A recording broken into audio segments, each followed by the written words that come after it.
yang beriman. Tapi tatkala semua orang beristirahat di barzah, beristirahat di kuburnya, ada satu orang yang tidak istirahat di kuburnya. Ada satu orang yang selalu sibuk di kuburannya, yaitu Nabi Muhammad SAW. Sibuk apa? Sibuk mendoakan umatnya. Dalam suatu hadis Nabi SAW bersabda, hayati khairul lakum wa mauti khairul lakum. Amma hayati fa asunna lakum sunan wa usyarri lakum syara'i. Wa amma mauti fa inna a'malakum tu'radu alayya. In wajadtu khairan hamidullah alaih wa in wajadtu syarran istaghfartullah. Hidup matiku kebaikan untuk umatku. Hidup matiku untuk umatku. Adapun hidupku, aku habiskan untuk mengajarkan kebaikan dan mengajarkan syariat Islam.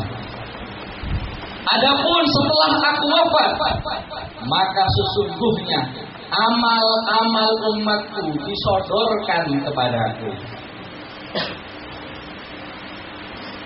Amal-amal umatku disodorkan kepadaku.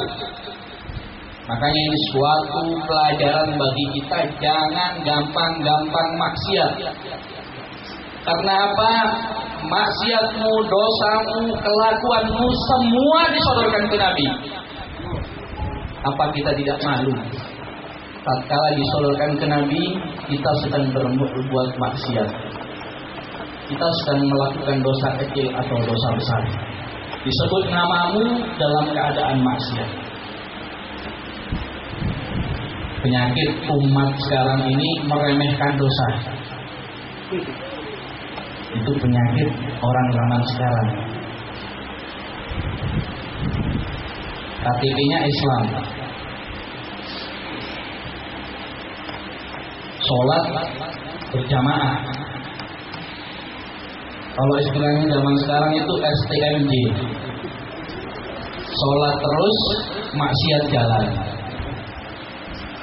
Wah, kalau sholat dia hadir majelis, tapi tetap pacaran.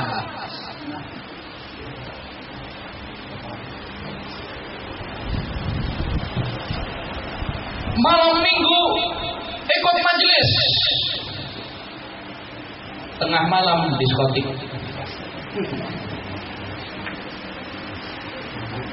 Itu orang sekarang meremehkan maksiat, dianggap gak ada namanya dosa.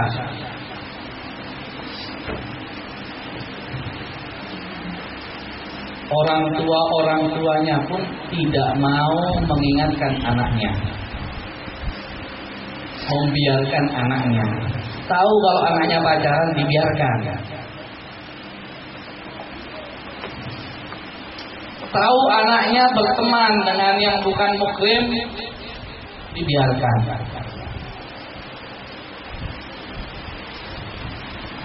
Bahkan kadang-kadang orang tuanya kenalan sama pacaran anaknya ini. Pak, kenalin ini pacar saya namanya ini. Oh iya.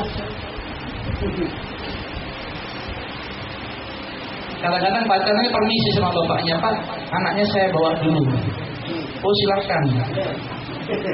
Hati-hati di jalan. Sama kambing dititipkan ke serigala. Kalau kambing dititipkan ke serigala jelas habis dimakan dulu kambing. Sudah tahu lelaki itu buaya, lelaki itu serigala, dititipkan anak perempuannya, dibiarkan bersama laki-laki yang bukan muhrimnya. Pada malam Lailah nisfu Sya'ban, malam nisfu Sya'ban, Allah berbuat murah kepada hamba-hambanya,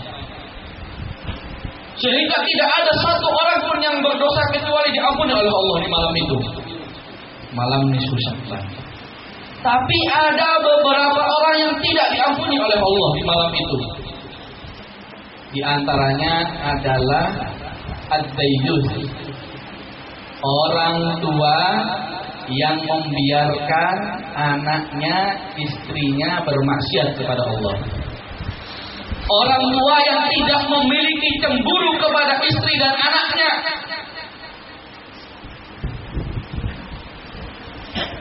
Anaknya pacaran didukung. Kalau HP-nya jelek diganti yang baru. Dimuluskan caranya untuk bermaksiat. Ini nggak diampuni oleh Allah. Orang tua semacam ini yang membiarkan anaknya bermaksiat atau berpacaran tadi. Kembali ke masalah tadi. Kita bahas masalah apa tadi? Jadi alam barzah. Jadi jangan gampang-gampang maksiat. Disodorkan ke Nabi Muhammad. Pikir dulu kalau mau maksiat. Jangan sampai kita bermaksiat dan waktu itu juga nyawa kita dicabut oleh Allah. Na'udzubillah. Mikir dulu. Nanti saya kalau masuk diskotik, saya mati di diskotik bagaimana? Saya kalau berzina, tiba-tiba malaikat Israel datang mencabut nyawa saya tatkala berzina, bagaimana? Mikir dulu mau maksiat. Pikir 1000 kali. Tapi anehnya orang sekarang kalau mau nyumbang masjid mikir 2000 kali. Waduh, ini bagaimana nanti saya nanti gak ada tabungan. Belanja untuk keluarga saya bagaimana? Dipikir sampai nyumbang 1000. Tapi kalau untuk maksiat datangkan orkes, silahkan. Berapa? 10 juta. Berapa sih datangkan band umum? 30 juta. Datangkan. Kalau masalah maksiat nggak pakai mikir. Kalau maksiat gampang. Sering terjadi ya, kita lihat nonton berita. Orang tatkala berzina mati. Minum homer dioplos. Minuman kerasnya dioplos akhirnya mati. Itu mati lalu masuk neraka itu. Lempar langsung ke neraka. Ada lagi mati tatkala mencuri. Mencuri sepeda motor cepet-cepetan nabrak truk, mati sudah. Dalam keadaan mencuri, naudzubillah.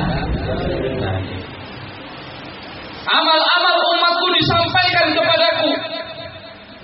Jika aku melihat amal umatku adalah kebaikan, mereka beribadah kepada Allah, aku bersyukur. Dan jika aku melihat umatku berbuat maksiat, berbuat kejahatan, istaghfirullah, aku mintakan ampun kepada Allah untuk umatku. Jadi beliau hidupnya di alam barzahnya selalu mendoakan umatnya sampai di akhir. Di akhirat pun, di akhirat tatkala Nabi dipersilahkan masuk surga, pintu surga sudah terbuka untuk Nabi dengan singgasananya, dengan permadaninya, dengan kamarnya yang mewah, dengan kenikmatan-kenikmatan surga. Nabi keluar dari surga, enggan masuk surga.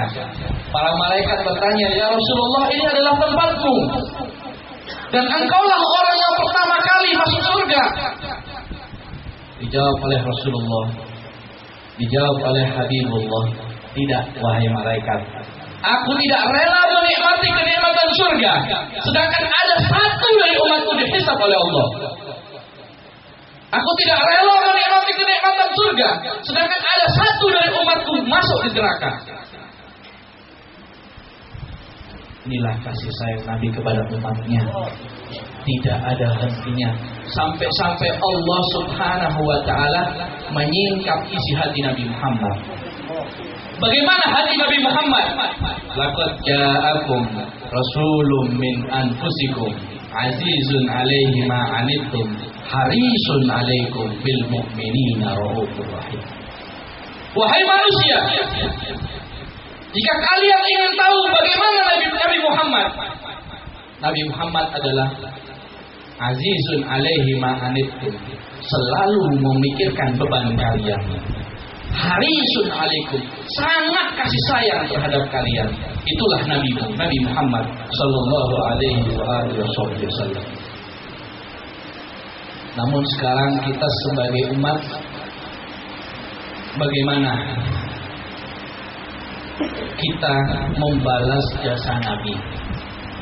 Nabi sudah terlalu baik terhadap kita. Nabi terus berjuang untuk kita. Sekarang apa perjuangan kita untuk Nabi Muhammad?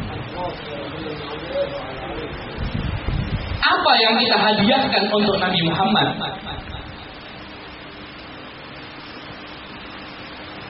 Jangan engkau merasa dengan menghatamkan dalail kamu sudah membalas jasa Nabi, tidak. Jangan engkau merasa sudah baca doa habis azan kamu sudah membalas jasa Nabi, tidak. Jangan engkau merasa sudah bersolawat ratusan kali dengan Nabi, engkau sudah bisa membalas jasa Nabi. Tidak. Jasa Nabi tidak akan bisa dibalas. Al-Habib Abdullah bin Alawi Al-Haddad berkata, "Walan tajzi nabiyyaka ya fata, walau ji'tahu 'alal 'aini sa'iri." Wahai manusia, jangan berkhayal engkau membalas jasa nabimu, karena jasa nabimu terlalu besar. Jangan berkhayal engkau membalas jasanya, walaupun engkau pergi ke Madinah berjalan di atas kepala.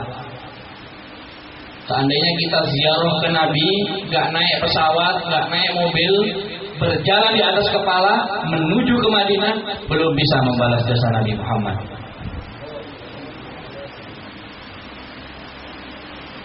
Terus bagaimana sekarang kita gak bisa balas jasa Nabi? Yang hanya bisa kita lakukan sekarang adalah membahagiakan hati Nabi Muhammad, menyenangkan hati Nabi Muhammad. Dengan apa? Dengan dua hal. Yang pertama, melakukan sunnah-sunnahnya, melaksanakan perintah-perintah Nabi.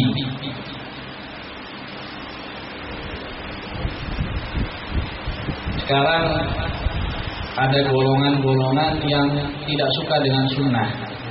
Kalau zaman dahulu ada golongan ingkar sunnah, mereka mengingkari sunnah. Zaman sekarang juga ada, tapi bagi mereka bukan mengingkari sunnah, mereka malas melakukan sunnah. Ustaz, saya mau tanya Ustaz, sholat tarawih hukumnya apa? Sholat tarawih hukumnya sunnah. Oh ya udah, saya nggak sholat tarawih. Kan sunnah. Ustaz, hukumnya sholat duha bagaimana Ustaz? Oh itu sunnah. Waduh, gak usah sudah, saya sibuk kalau pagi. Jadi menanyakan sunnah untuk ditinggalkan. Kalau para sahabat Nabi